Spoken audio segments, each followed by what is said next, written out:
You guys, we have a 7-time world champion, the woman who broke Jackie Joyner-Kersee's long jump American record in the building, going to talk to us today about her life, her journey, her successes, what she's up to now. But you have to tune in because this woman has done it all.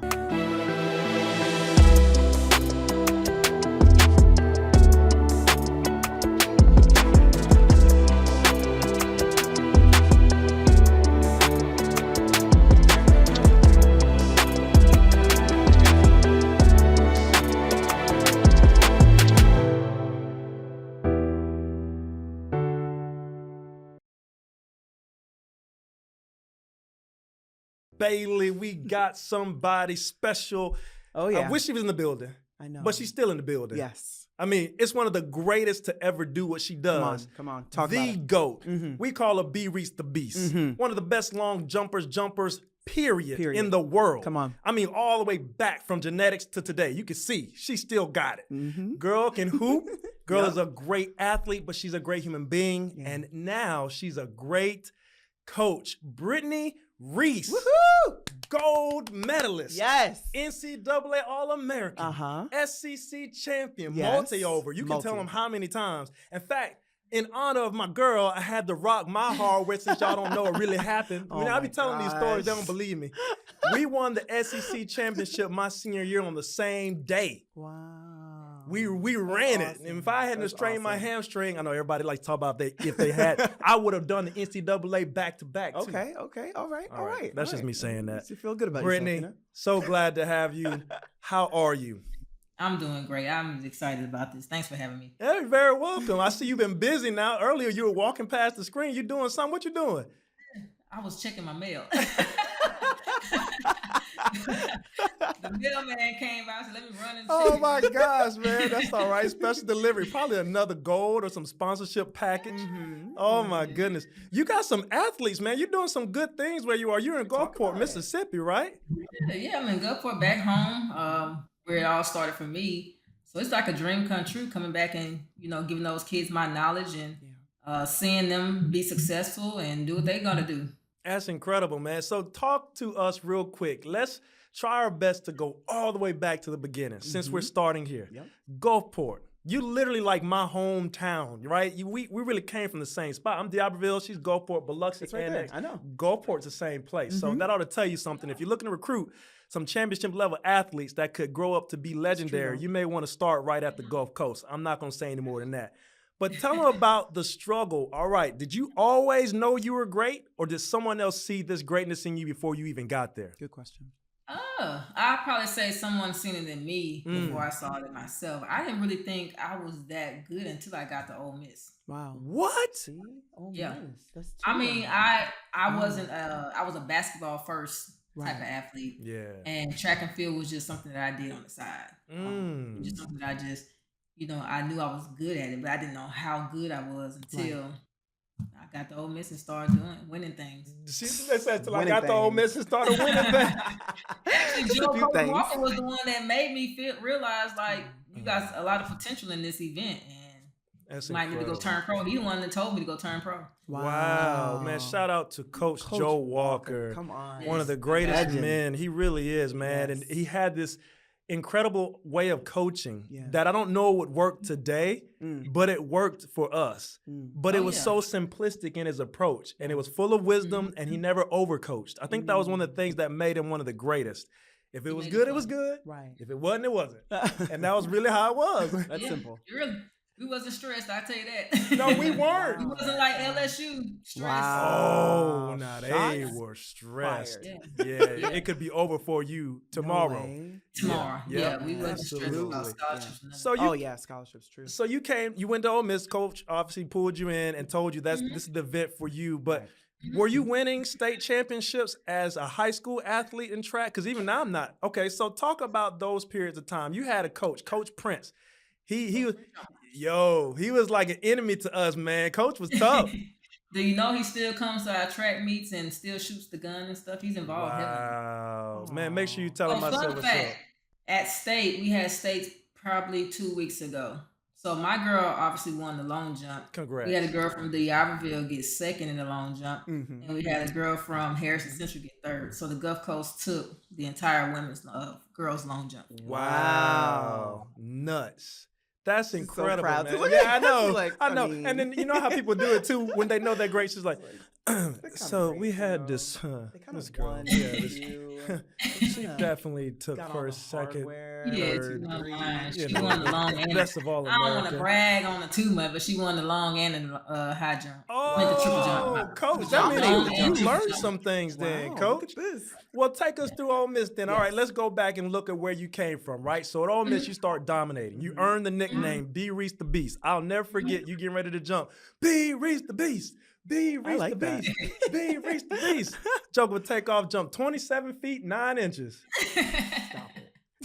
I wish. I'll be drug tested to this day. That was it. I believe you. Well, talk to us. What are some of your greatest memories looking back on our college experience, but particularly your college experience as a track athlete?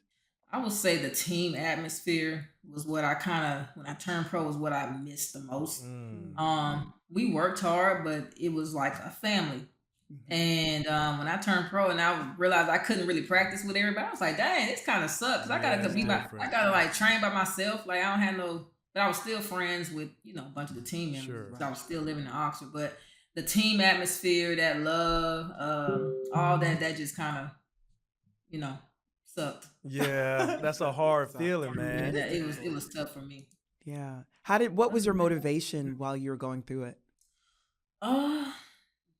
At first, when I first turned pro, it was more so of things like you're good at it. Like you're really good at it. So just do it. But after I lost in 2008, my first Olympic trials, at my first Olympics, I was like, dang, I don't like losing. So I was like, I don't like this. it's time for me to like take, if I'm going to do it, I'm going to go all out and I'm going to do it the right Yeah. way. So that's when I became more involved in the sport and started being like, you know what? I'm going to take it serious and I'm going to, so I went back to Coach Walker and I was like, I need to do this. I need to do this. I need to do this. And he was like, yeah. He just bought in. Yeah. And then the rest is history. How long was Coach Walker your coach for in the Olympic journey? So I turned pro in 2008, me in 2012, if I'm not mistaken. Yeah, That's pretty good. That's a long so from time, Olympic man. to Olympic. Yeah. Wow. I remember one Beijing time to London. I was so proud That's of you, awesome. Coach Walker, when he moved from Ole Miss. Not to talk about him too long, but again, we had the honor of being in person. Honor. But I do remember he was so proud of you coming back with that gold medal. One, because of how you did it. Now, this is something that a lot of people don't understand about Brittney Reese. She Okay. had this habit that kind of became her signature, Okay. where she would be in the finals, Uh-huh. best jumper, no doubt. Uh-huh. She would scratch the first jump. Okay. Then she scratched the second jump. And then it'd be like Brittney Reese with her last attempt to see if she can secure this medal spot. And then she would go break the American record. I mean, you Was talk that about intentional? I don't know what you were No. doing. No? And it followed me like that. That's what I'm trying to and tell it you. Wow. That's what I'm saying. It followed me throughout my career. And another fun thing, like my athletes, I feel like they take on what I've done. So like the state championship, my girl fouled the first, and I was like, okay, cool, that was a good jump.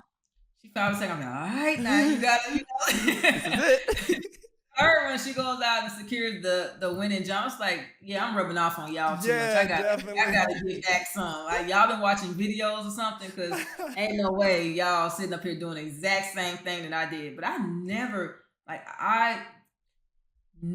got to where I was just like, okay, first jump, go out. And that's the approach. Right, It's always the right, approach to right. go in there and be like, okay, first jump, go out, boom, put the pressure on them, make them chase me. Yeah, Right. that's right. But she's Dang, like, I that couldn't didn't do it. even happen. It's just, I Okay. couldn't do it. So when did that break? Like, what was it that made that happen for you? I don't know. Like, I think it was like a bunch of nerves. Got it. Because I don't look good in the run-ups and Yeah. warm-ups and things like that. I look real nice, like cool, not fouling, not none of that. Mm-hmm. Get out there, run and jump, foul. I'm like, oh my Lord, here we go. Maybe it was So, I mean, it just was one of those things. And sometimes it happens in a final. Sometimes it'll happen in qualifications, because I remember there's a time in qualification where I was the 12th. You only take top 12 to the final. Yeah. Right. And I was the 12th jumper. I saw it. And my coach, he cussed me out something smooth. Like, that was the first time I've ever heard him, like, actually, because me and my coach after Coach Walker, we were only 10 years apart. So me and him had like a bond, like we was like brother and sister type thing. Right. So, he cussed me out. Oh, he lit you up. He lit me up. I was like, oh shoot, he for real. But you know, I think I had that to get helps together. though. I wish that I had that too, and I feel that way to some degree. I wish that I had someone like that would light me up when the pressure moment came. Because sometimes it's very hard to find that within yourself. Right. And you're already great. Right. It makes me think about Jackie Joyner-Kersee man. and Bobby Kersee, which a lot of people still talk about to this day, yeah? Because he will light you up just because you did well. But I was around him a lot. Yeah. No, she had stories. But I remember that one time where she was about to jump, and he said, because her leg was hurting, he said, "You get on that runway, and I don't care if your leg breaks off. You run and you jump." And she ends up setting the American record, which you later broke, of course. But talk about what you were about to say. Wait, can you repeat that? Yeah. This woman broke Jackie Joyner-Kersee's record? I mean, her record? Brittney, Like that? Can you we don't honor understand. her? Man, Can come we on. get more on? This is a woman here that is representing America that broke a GOAT USA. her record. Man, I'm telling you. This is Brittney Reese. Like, we got to give homage to this You don't woman. know. That's I'm telling it. you. I Come know. on, Britt. I'll flex for I you, loved okay? it too, because me and Jackie, I had the opportunity to be able to call her when I needed her. Wow. So, and she was like a mentor to me. So Wow. she basically was rooting me on to break her records. Get out of here. I love that about her, though. Yeah. Wow. That's not the She's first a time great I've heard woman. that. This is beautiful. So the relationships of people that sewed into your life, they really did push you to greatness. Like everyone that noticed you have something special, they weren't afraid to pour let you into you shine. That's and right. let you shine. That's beautiful. How did you, through those times, even though you had the support of legends, how were you able to stay anchored even when you got frustrated and the pressure was too much? Yeah, so for me, for example, I tore my hip labrum in 2013. Wow. And once I rehabbed and got myself back to where I had, a lot of people don't know, when you're on a contract, you got to get the meets in. They don't care. So under my Nike contract, I think I had to get six meets in. So it was kind of more of like a rushed rehab to be able to get my 6 meets in, so I won't get reduced on my money. So I'm competing 680, not me at all. Kept jumping 680, kept jumping 680. I was like, you know what, this is embarrassing. Like, for me, it's not what I want, my type of level of jumping. The following year, I think I had to buy for World Championships. Didn't even get out of the qualifying round. Wow. Ended up having a back spasm, which was the first time in my career I had never been on the podium, which is still the first time in my career I've never been on the podium. Crazy. Wow. And so my back spasmed up, couldn't compete. Went back and I contemplating retiring, just, So my coach recommended me to a life coach that he was talking to. Talk about So me and her formed a bond, and basically we came to the terms of that you didn't want to quit. I mean, you didn't want to retire. You just hate losing. Yeah. So me and her worked mentally. Yeah. At least we got to where we was working like 3 times out of the week. Good. To where we were focusing my mindset back on being bringing out the inner beast. That's right. Being to where you was back, and I got it together. You sure did. I always thank her. Yeah. That's a blessing, man. Support system. And I think that's I incredible. had some strong ones. Yeah, only the best. Yeah, I mean, just being honest. Hi, Jackie Joyner-Kersee. How you doing today? I'm having a bad day. Okay, this is what I need to do. That's you. Like, what?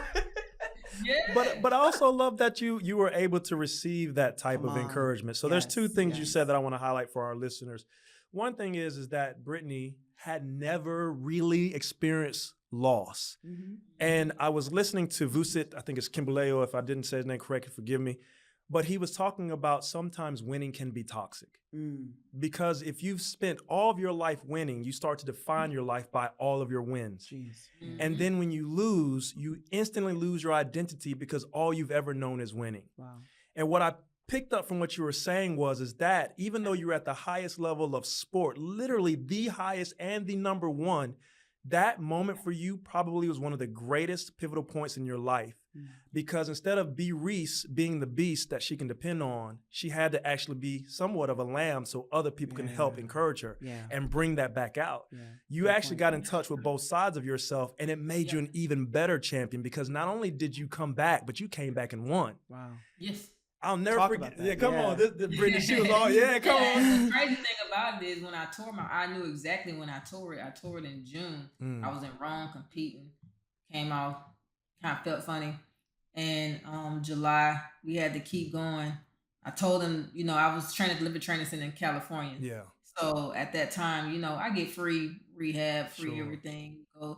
I go get an MRI. They see nothing. I say, okay, cool. I'm throwing icy hot on it. Right. Right. Gotta do what I gotta do. Of course. World Championships come around. I'm popping pills, rubbing. I end up winning. And I was like, okay, cool. I just shut my season down right after Worlds. I was like, cool. Let me just, I just might be fatigued. My body might be a little wear and tear, a little tired. Took a month off, which is something I usually don't do. I usually take like 3 weeks off, and I'm gradually building myself back up for the next season. Took like a month off. Second week of practice, boom, it hits right back. Okay, cool. Go get another MRI. This time they put the dye in there and they see that I tore it. So rehab was from November, and I think if I'm not mistaken, around April, I was back jumping. Wow. And it was like intense rehab because I knew what I had to do. Yeah, that's right. Yeah, World Championships that following year. So. She had that mission on her mind. Of course. Oh, did the MRI show a tear? It did. It did? Right. Now, it wasn't to where I had to have surgery. Right. But we had that year off following. So I was like, let me go ahead and get it because there's nothing coming up. And this is the perfect time to get that surgery, rehab, and see where I'm at. But they typically tell you it takes about 2 years to get right, and they did not lie. It took me like 2 years just to get back to my just like the Achilles. There's some things, and labrums don't heal on their own that way, especially at our age. It takes a while. Yes, it takes a while. But, I wanted to touch on something that you mentioned a few seconds ago. You were talking about your contract. And I think this would be a great place to talk because we have a lot of leaders in sport. We have a lot of athletes, Division I athletes, even professional athletes that watch this show. And one of the things that people aren't truly understanding of, not just in track, but in the world, is how these contracts work. So talk a little bit about your experience, obviously the good, but also some of the challenges that might help someone listening have a better understanding if this is their dream or they don't understand. Yeah, so track and field contracts are probably, structured a little bit different than other sports. Because track and field, there's so many events, and in that regards, that particular event is basically how you get paid. So a jumper is not going to get paid like a sprinter or a distance runner. Right, totally different. So throwers and jumpers are kind of in the same pot mixture. Okay. But so the good and the bad about it is it's the track versus the field. Right. So the track will get this, the field is going to get this. Yeah, I get it. So which kind of sucks. And the only way I was one of the highest paid field athlete. I think I was the highest paid field athlete. But look what I had to do to get that, Right. While there's kids coming out of college that are running, a nice little time. Right. Ain't made a team, ain't did anything. Nothing. And they're handed, probably 2 times more than what I achieved. So that's one of the downfalls of track and field contracts. Sure. Then there's reductions. And in this, I was Nike, so I don't know how on Adidas or, Puma now, how their contracts are, but I know for us, like Nike, we had reductions. So they can reduce you if you wasn't top something in the world, like top 15 in the world, top 20 in the world. They can reduce you if you didn't meet the qualifications for like meets. Like I told you, I had to make 6 to 8. You got to do that. There's reduction for not making the team. Wow. So there's a lot of stipulations in these contracts, and I was, I trained with kids that didn't have contracts. Yeah, of course. Now, and the thing is, I will always tell them, don't rush into nothing, because Nike will give you some uniform. They'll give you a top. Right. They'll give you something. Right. They'll give you anything, but don't. But the thing is, you want to fight for yourself, and they blessed enough to have an NIL deal now. But right. Fight for yourself. Like, if you can wear somebody else's shirt or wear anything else, and you believe in yourself. So we have a long jumper right now who's basically doing just that. She's done made teams, and the only thing that she's missing right now, and the reason why she's not going to get getting paid right now, is because she hasn't won anything. She hasn't placed in the finals yet. Like, she has, I don't think she's made a final yet in like a world championships or Olympics. So you gotta do those things. It's like a lot of stuff you're gonna have to do to get paid. So again, like, bet on yourself. Right. Yeah. Right. Like, don't go get the latest Nike kit because everybody else around you got it. Fight for your fight for yourself, and go run out there, throw on a basic look thing, and make the team. And I tell them, don't chase the money. The money gonna come. Right. You doing what you're supposed to do. The money gonna come. I believe that. Go out there and fight for yourself and go and compete. And that's it. But how difficult was it, knowing from even the labrum and the injury, going back in, winning, but then knowing the reality is you can always get reduced? Like, what was your stabilizing moment throughout your career? Sure. My thing was, like I just said earlier, I didn't chase the money because I knew what I could do. Of course. I knew that there was not another long jumper in front of me. Yeah. Nike doesn't really sign too many track. I think it was like, at the time, it was me and Tiana Bartoletta. Yeah. And we are the only. That's right. Y'all always we the only two Nike jumpers that they got. Yeah. And nobody was really, in America, nobody was really touching us because we was going back and forth. She would win, I would win. Like, we was going back and forth for the past 10 years plus. Whatever. That's a long time. So I really never really would. And I had a really good relationship with Nike to where I'm pretty sure I wasn't going to get reduced like that anyway. Yeah, but thank God, right? I understand. Anybody else, they're like sprinters, they'll sign 10 sprinters. Yeah. But just know, you don't make that team, cut. You don't get top or whatever, your money gonna get reduced. Jeez, that's a lot of pressure. And that's what I was gonna ask her about. And you see that? It's a lot of pressure. Jeez. A lot of people don't truly understand or even appreciate when they see you all or anyone on the Olympic level. All they see is, look at the commercial, look at this here, or they made it and they got a gold, but they don't realize the mental strain. And some people will say things like, well, that's just sports, suck it up, that's what you signed up for, but not necessarily, because sometimes you don't even know what you're signing up for. Correct. You have no clue. We don't have anyone educating young athletes about what it really means to be a professional before you even step toward that. So for you, you had to learn. It was almost like a new education, a school of hard knocks. So how are you educating athletes now as you coach them? Are you preparing them mentally with that, or is it mostly focused on the athletics? Are you guiding them to understand the pressures that'll come with their dream?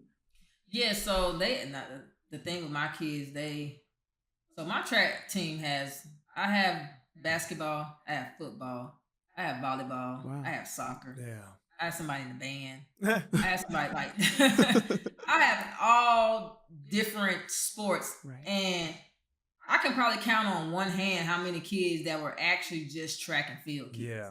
So, and my girl that's signing tomorrow, she's a track and field kid. Can you tell us where she's going? She's going to Hines. All right now, baby. Yeah, she's going to Hines. Congratulations. So, and then my long jumper, she has a lot of offers, so she's awesome. A junior, so she'll be straight. But I instill in them. And then one of the coaches that coaches with me, he played football at the University of Missouri, and the reason why he didn't turn pro, he got invited, but COVID hit. Man, that messed up. He wasn't able to go. So he's a football coach and track coach here. He has our school record in the 100. But we both, talk with the kids all the time about turning pro. And I tell my own son. Yeah. And we had a whole conversation in the car. He's mad because, my coach, he don't know how to sub. He don't know how to. he got me running with the twos. And I was like, why you worry about that? Right. Yeah. It is May. Relax. Y'all are in spring camp. Yeah. That's right. Why you worried about that? Right. Yeah. Right. You know, focus on yourself. Focus what you're supposed to do. Now, and I have to constantly remind him, out of all these kids in the state, maybe 1% of y'all gonna go pro. Right. And that's the Maybe. I reality. really want to be honest. Right. Come on. Really honest. And I don't sugarcoat nothing with him. We don't sugarcoat nothing with our track kids. Neither. That's wonderful. 1% or 2% of y'all are going to turn pro. That's it. Maximum. That's true. And I always tell my son, have a backup plan. So Right. for him, yes, his dream is to turn pro, but on the back end, he's in classes to become a welder and things like that. So we working towards the second goal while we focusing on the first goal at hand right now.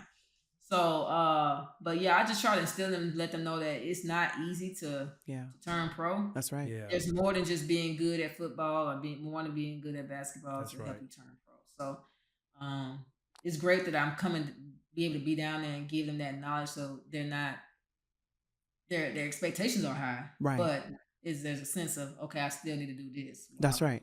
Right. There you go, Britt. You know, Brittney, speaking of expectations, was there anything that caught you off guard before retirement or even after retirement? You are a multi-level champion, but when life pivots from the very thing that you excelled at, how did you perform in life as a champion? Were you ready? Yeah.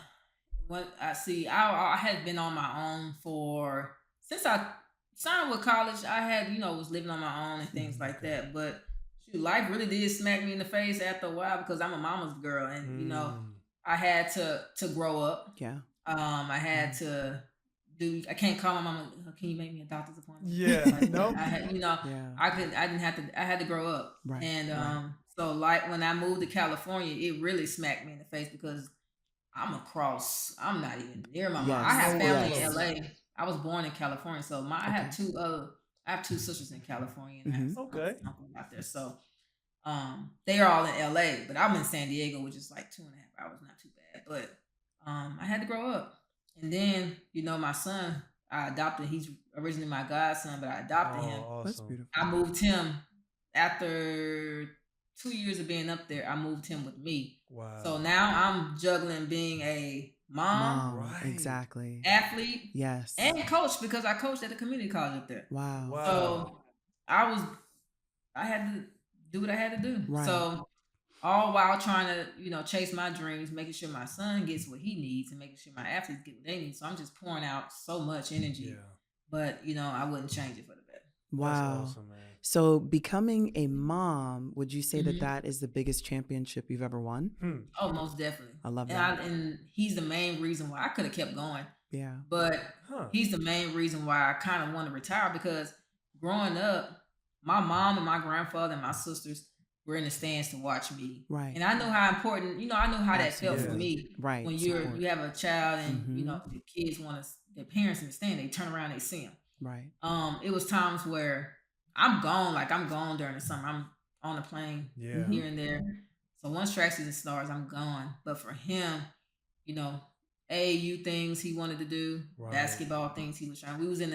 When he moved with me, we was in that stage of let's find what you good at type of thing. So he was in karate, he was in swimming, he was in baseball, he was in basketball, he was in everything. We're trying to figure out what you like. I even had him in soccer.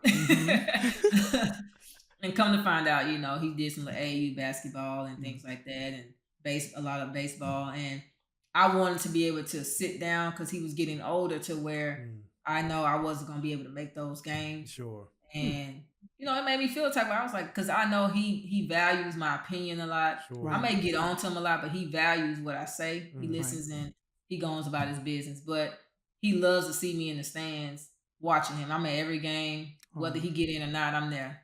Wow. So you sacrificed then. You said you weren't you could necessarily. Yeah, you could have kept going. Oh, yeah. I had some more in me. Wow. I had another 2 years in me.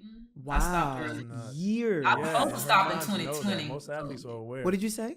I was supposed to stop in 2020, but COVID hit. So. Wow. That's right. So that trade was for legacy then. I love that. That sacrifice in being a mom and wanting to be responsible and take care and dedicate your life to raise up your child. I mean, there's no greater sacrifice than that. That is so And beautiful and it honorable. was nothing else for me to accomplish. I felt like I've done everything but break the world record. And I mean, she Yeah, and it was coming, but She's at like, the same "But time, break she's like, the it's all record." good. it's all I ain't mad at it. I ain't tripping. But Let me ask you a question about that, because this is something I know you're aware of. What do you think about what they're doing in track and field with the long jump in particular, with the long jump zone? I hate it. Explain it. Okay, so for those of you who are watching, if you are a track enthusiast, you know what I'm saying. But if you have missed this, what the Olympic Committee is deciding to do is to create this zone. It's kind of like what you see in the relay zone, but it's a small little block, if you want to say, where you can jump anywhere within that parameter. Now, all of our years, No fouling? all of our years, you had this board, was it 8 inches thick or whatever it is? Yeah, about 8, yeah. And you have to hit it or you're behind it Right. in order for it to count. Right. Now, over it. if you're anywhere in the zone, let's say it's 2 feet or 3 feet, the jump counts. That's not fair. All these years they want to change it? Come on. And it takes the mental out of it. Of Bro, course. let me tell you. Of Takes the mental out of course. it.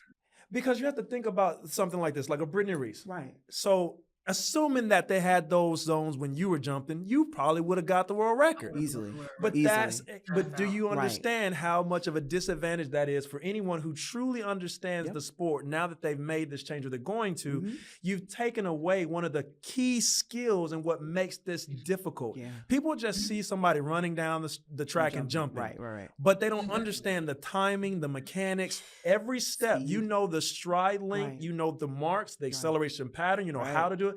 You have become a Oh, master. acceleration patterns that'll mess it up. You have become a master at your event, so much so that within centimeters, you can come within the edge of scratching and becoming a foul jumper and still jumping your best. Jeez. I did this. We use a lot of science. Absolutely. When I was in training in California, we had people come out and we had this board, makeshift board, and under it was Like a force plate? yeah, force plates. There you go. And we used all those, and even when we go to like USA Championships, Yeah. they have cameras, they have anything. They can project, even on the foul jumps, they can project what it would have been. Oh, man. There's countless There's times so many times I would have been. I have jumped 760 Jeez. off of a foul. Break that into feet. So Tell if them that's for the the case, viewers. I said so. If they're doing that now, then that definitely would have been in the realm of the Now, world Easily. she To was break- asking to yes. break it down, but for most people that don't know, can you do the conversion really fast, or you just want me to go ahead and give a guesstimation? Because I know you're pretty good. You said me do it? Mhm. Yeah, it's okay. So 760 is roughly, was that 25 Mhm. and 4.5 inches or 5, somewhere around there? Somewhere around there. Like just think of any female in the world running anywhere and jumping over 25 feet. That's insane. That's Some people insane. can't even fathom how far No. that is. When they hear it, it's like, okay, whatever. No, you don't get it. And then they try to You do it. don't They jump get it. 12 feet. No, if they try to do it, they'll break something and tear their whole life apart. You know what I mean? Speaking of tearing lives apart, Britt, I know you were joking a little bit earlier, but you were talking about you still like the hoop, right? You still got a little hoop dream in you. God, look at her Her face. back. She touched her No, back wait, quick wait, though. wait, She was like, wait. ah. No, she look at her. She points to her eye. So yeah, I joined. I did it last year. It wasn't as bad. Okay. This year, I joined an adult league, and it's 18 and over, and these women are going hardcore. Like Like the I WNBA think gonna I come hit pick the them up floor tomorrow. last night at least 4 to 5 times. I had to take an Epsom salt bath last night. Wow. Wow. They are hard, man. You picked a good hobby. Playing next year. If all these women playing, I don't know. Forget it. Man. I'm done. Forget it. Absolutely. Yeah, my knee scraped up. I got poked in the eye. Oh. My pinky finger is jammed. My thumb bruised. Different than track. them going too Well, hard I'm for just me. saying she's still living the dream. That's it. or at That's least it. it's I'm just reminding trying her. to stay stay active. Well, you keep playing with these moms, you may not be active after long. You better be careful. I'm gonna go back to Pilates. I'm gonna go over there with them Pilates, moms. stretch it out. Stretch it out. You hear me? You know, how important is that for you now? Man. We talked about your Olympic career. We talked about your growth. We talked about, I mean, you being a champion for life. Yeah, she's and then one of the also best. pouring into legacy and sacrificing your dream for also the continuation of the dream. For your son. But how important is it to find a healthy outlet after athletics? Many professionals, they'll try to go back into the sport because that's what they're rooted in and that's their identity. But for you to go back to even basketball, what does that look like for your life? And why does it give you joy or happiness or contentment? Yeah. So, but basketball being my first love, you know, I was going to always, you know, kind of stay in that sport also. So that's really one of the reasons that I really wanted to join the league. They was like, oh, come play. And I was like, and my cousins on the team, and like a lot of my former teammates are on the team, and people that I grew up with were all on the same team or, you know, playing against each other. So it's actually just kind of some fun alongside with it. Yeah. But after I retired, I took a whole year off doing anything. Wow. I did no sport, no training, no nothing. I sat back and I just enjoyed life for like a year, and then gradually picked it back up. So why did you feel that was important? Now and doing things like that. Why did you feel that was important to take a year off? Because I have been going since 2000. I'll say since the 4th grade, I was doing something. Wow. I've never missed a year where I didn't do sports. Wow. And even like I said, my surgery. I mean, I was out from November to April, but you were back still right back in. Therapy, Right all back the stuff in. that It was all the never sport. COVID hit. That changed nothing. We still was training. Yeah. It was outside, but I still was, you know, training, doing things. So for me, it just was important for me to step back and just refocus on other things and pour into my son more, and took family vacations. And there you go. I love that. Now I'm regrouped, you know, back at the high school. I get to enjoy watching my son practice. Yeah. He was on the track team, but he ain't ready. He ain't like it. He said, no, I'm done. No. So for him, so I had a lot of upperclassmen, and a lot of my kids, like I said, are football, you know, basketball, soccer. They're all upperclassmen that are fast. And with, I don't know about any other state, but Mississippi, you're only allowed 3 per meet. So if you're not in the top 3, I really can't bring you. And that's in any event. So for him, it was more so of getting in shape for football. He's in a lot better shape. Good. I saw his body transform from in January to now. He picked up about 20 pounds. Wow. From football. From January till now? Yeah, that's pretty good. Lifting. He definitely went from, I think he weighed himself yesterday. He was around close to 160. Oh, wow. And he was around 135. I'm not kidding. Yeah, I think I graduated high school around 135. Yeah, I watched his body. Yeah. He's gotten taller. I was looking at him like, okay. So I just want him to get faster. So he's not really ready. He'll be ready next year because all those seniors are gone. So it'll be his time to shine. He'll be in 11th grade. I think that's awesome, Mom. Awesome. Well, what brought you back to coaching then? That's what I was going to ask next. I always wanted to coach. Okay. Yeah, I coached. Like I said, I coached at the community college for 2-3 years before I moved back home. I coached for 3 years. I did a high jump 1 year. I did the long jump and triple jump, all the jumps the second year. And then 3rd year, I coached the sprints. Wow. So, and I moved back here, sat out for a year. Opportunity came to where their head coach was leaving. I'm real good friends with the superintendent. He always wanted me to come back, and they called me up and asked, and I said, all right. He's like, yeah, I'll do it. Like, all right. And what did it give you? But what does coaching give you? Fulfillment. You know, I love watching these kids succeed. I love it. Like them kids they're a joy to coach. They listen. And, you know, you get some kids that just hard. I mean, you're gonna have your occasional knuckleheads. Yeah. But the majority of the team, whatever I say, they buy into it. I say, y'all want to be good or you want to be great? We want to be That's the great. All right, question. all right. That's it. Let's listen. That's right. So That's they'll right. listen. We do college workouts. They run. They'll There you complain go. and they complain. I mean, I complain. I was a Yeah, professional. I still complain. I'm 40. I still talk If about you're it not now. complaining, I don't know. I mean, I hear it. I was like, well, I Right. hear y'all, but get But on I the did line it. for the motivation. Yeah, Yeah, that's seriously, right. seriously. Absolutely. And you got your occasionals. They throw up afterwards. I said the trash can is right over Wow. there. You compose yourself. I said, Let's go get on back over in. there. Hello. Come back over here. That's right. Yeah, Mental toughness. it Come is on. what it is. Get it right. Track. And That's I let right. them know That's it's right. track and field is not meant to be easy. It is not. But I guarantee you, and I tell them every year before we get started, you're not here to put in work. We're not here to play. Right. But if you're not here to put in work, then you don't need to be out here with us. Period. Absolutely. And we make it fun. We play music out there. We let them give them their playlist. Got a big speaker. Yeah. Listen to music. Yeah. We run the beach. We go run on the beach. Mm-hmm. We run the football stadium. Yep. We do all single legs like we did at Ole Miss. That's right, man. Listen. By the way, she said these are fun things. Well, but again, championship mindset. That's right. There's right. a few things I want to share before we go because we want to respect your time. But one thing is she's talking about what it really takes. And this is also what's unique about what we're seeing in sport today. I don't know if y'all noticed it, but these kids are going nuts. Yeah, they are. In track and field. Yeah. Record after record after record. Yeah. Stuff that used to take 15 years to see.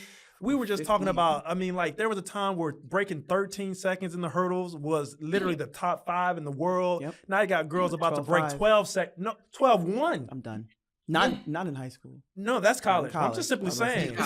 But just think about how crazy this is. Yeah. We're in a totally different world because we have coaches like Brittney Reese. Giving Olympic Who's workouts. been there, kids. lived it, and now she's coaching them in Coach their of the developmental years. Yeah. When we didn't get this stuff until we were in our adult years. Hyperstimulus. So I'm just saying that as well. People have to appreciate also that sometimes things are hard, not because it's just a difficult task or challenge, but because you're getting it from someone who's already been there and done that. And you have to answer the question just like she said. You want to be good or you want to be great? Right. In our life, in fact, we have a registered mark that we literally trademarked, literally got this registered with the USPTO. And it's a simple question. Want to get better or not? I think that's what you have to ask yourself. Mm-hmm. You have to also, and this is the one thing I love about what you just said, and we've said this before, you have to embrace the challenge. Mm-hmm. Yes, it's hard. Of course. Yes, it hurts. Yes, there's going to be some times where you're asking yourself, I can recollect every year how many times I was running around the track asking God, is this really what I want to keep doing? Oh, man. Exactly. Literally, while I'm running the laps, do I still want to do this? Track will do it. But I had this thing on the inside where I was able to recognize, but it was doing more for me than I may have been doing for it. Right. I didn't know where it would lead me, but as long as I learned to discipline myself, control my emotions now, focus on what I wanted, I could be a champion even if I wasn't a champion at the sport. So I want to take that from what Brittney just said because you've got to think of it that way. Yeah. And the last thing I'll ask you, Brittney, before you go, what's next for Brittney Reese? When you look at the legacy you want to leave, give us the rundown of what you see for yourself.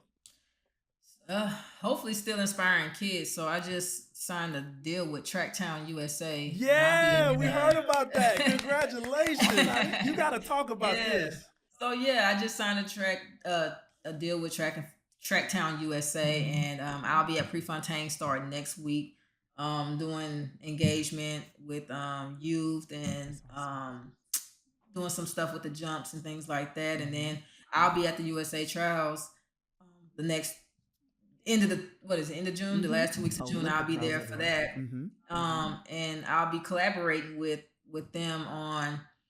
So we have some merch that I have coming out. It'll be announced later, but see how she slid that in. I know, so she's too cool, man. 25% of the merch. So make sure y'all get this. Okay. Yes. 25% of the merch will go to unsponsored athletes to help them with their journey. Oh, we got to sell that. So we got to promote this. So we're trying to pour we're into gonna promote this. So that's my main goal right now is to not only level it, but get it to where we're helping those unsponsored athletes, because a lot of them don't get that chance at all. Brittney, wow, how amazing is that? That's huge. For anyone listening, I hope that you just got something because it blessed me. Yeah. Because what we often forget and we often undercredit is the people who have the potential, have the talent. They just don't have the opportunity. Come on. They don't have the support. Come on. They're not the top 1%, but they would beat anybody on your block. Yep. They block the block over and the Right. next block down the street. Right. But they need someone to say, we see you.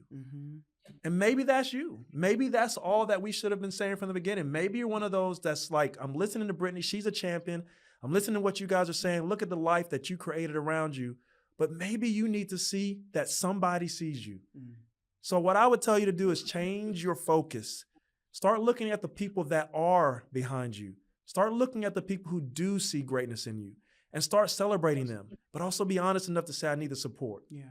Man, what a That's great huge. I love that. program. Definitely. To not leave them by themselves. Definitely. And we'll make sure we link that within this episode for sure so that there are supporters out in the world that say, yes, I'm the one that can actually help That's right. these athletes, you know, because it's important. It is. It's very important. It's tons of athletes that will make the team who are not even sponsored. We didn't even talk about that. We didn't even talk about that. And the athletes that are Olympians that are homeless. Like Oh my gosh. Okay, well, how many minutes you got left? You got a few more minutes? Well, talk about that. I know usually we like to wrap up, but that's so huge. important that we can't skip it. Could you talk about that for a minute? Because we know people for a fact that would travel overseas with no money, unsponsored, and they were squatting or finding a place to stay when they got there because they had no sponsor. This is the reality. Things have kind of changed since I was there, but there'll be tons of athletes that will pour in their life savings. Like, you know, we're in Olympic year. Yeah. And they're believing in themselves on making this team. Right. They will pour their life savings. Now I'm gonna break down probably the numbers of how much money they are about to come out. Talk about it, Coach.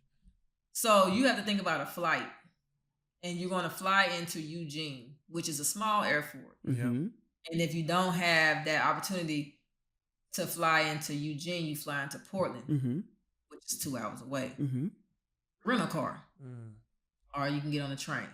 So let's just roughly say that's about $700 just off top because it's a small airport. You're going to go to a hotel that's about to upcharge you. Of course. Man, and if you are a sprinter that runs the 1 and the 2, guess where you about to be? 2 weeks worth of a room that's going to cost you about $300. Yep. And that's cheap. That's the cheap hotel room. That's the cheapest. And that might be, and what I've learned, a lot of the athletes that are unsponsored, they get together and they get a room together. Exactly. Yeah. Yep. So that's split the cost, but right? 2 weeks. You're still going to pay about $300-400 for a room. Per night. Per You night. ain't ate. Yep, that's not food. She said you ain't ate. You ain't ate. So southern. You ain't ate. It's Oregon. It ain't cheap neither. So, and those athletes going to come out about $4,000 probably minimum. Before competing. Right. Okay. While trying to be ready. Oh, trying. And hoping that nothing happens while you're up there training and practicing. Hoping you have an apartment when you get back. Yeah, of course. Oh, man. Yeah. It's insane. And that's not even, you didn't even break down the professional circuit and no. what that looks like was just overseas. the Olympic trials. That's overseas. a whole other thing. Yeah. And if you don't have a good agent, you ain't going overseas. How? That's true. You're right. How? So you in here spending all your money in the USA. Broke. Can't really work. You're trying to work, but the money you got to pay rent, but you can't pay rent because now you got to pay to travel to go compete for the chance of a dream that will likely never happen. Ever. But For you most. have to believe Some yourself. have not regular 9 to 5s. Oh, man. Regular 9 to And 5. then they have to come off of work and go train when they get off. Yeah. And don't even have a child. Don't be a mother or Don't have father. no kids or anything. Yeah, and if you got kids, 10 times worse. Even worse. You know, I can share just real quick a little. This is personal for me because I actually lived this. And it was funny. Coach Walker, of all people, actually told me that I had it to go pro too. And it was in my first year out, because at that point in time where I was jumping was in the top 25 in the world. We didn't have some of the same people like the Moffats and Levon Sands that would jump 28 feet, Savante Stringfellow. We didn't have that then. So he said, Baylor, I think you can do this. My first year, and this is how crazy it is, I was working a 9 to 5 for a company that paid me for marketing. I was literally in an office, corporate office, communications, and I had to leave work around 3:30, 4 o'clock just to go to the track, to go train. Then I had my weight program. Ole Miss would send it to me. I'm following it every single day. Rain, sleet, a little bit of snow, didn't matter. I had to do this. Now watch this. I went through all that. And the first appearance I ever made as a semi-professional, literally, I told this story on the show before. I was still ranked in the top in the world this time. I tore my Achilles, first meet of the season, indoor. LSU. And if I had not had a 9 to 5, bless God that gave me insurance. Man. I probably would still be paying off some of these medical bills and the therapy and the training. So to Brittney's point earlier, this is why you have to have a backup plan. It's not saying plan B in case A doesn't work. What we're saying is you're more than what you can do on the field. You're more than your sport. That's right. And you're more than what you do in the office if you're a leader in business. But you need to be prepared, preparing your mind, keeping an honest look at what you're doing, knowing this is a dream, but you're also living in reality. Yeah. So having that. That's right. You know what I mean? Yes. Just thought I would share that because I love that. It was real. Yeah, it is real. And you know what's so interesting? Even with NIL, that has changed so many things. That's changed the game for a lot of athletes. But here's a beautiful thing. Why not take sponsorships and deals, like if you can have a choice, and create legacy with that? So many times athletes will just join whatever pays the most and then they'll be decorated with whatever endorsement or sponsorship. But if you can create something, that's another way. If you can create a brand, if you can trademark things, if you could do things and think in advance as a child, you can support your future in ways that you never even dreamed of. You can set your legacy up like that, you know? But it's the thinking, number one, that starts that. And it's people like us having this conversation that we can share this episode and help others understand, number one, the reality of true sport, the reality of what a champion goes through, and the reality of decisions that you have to make to invest in yourself now. Period.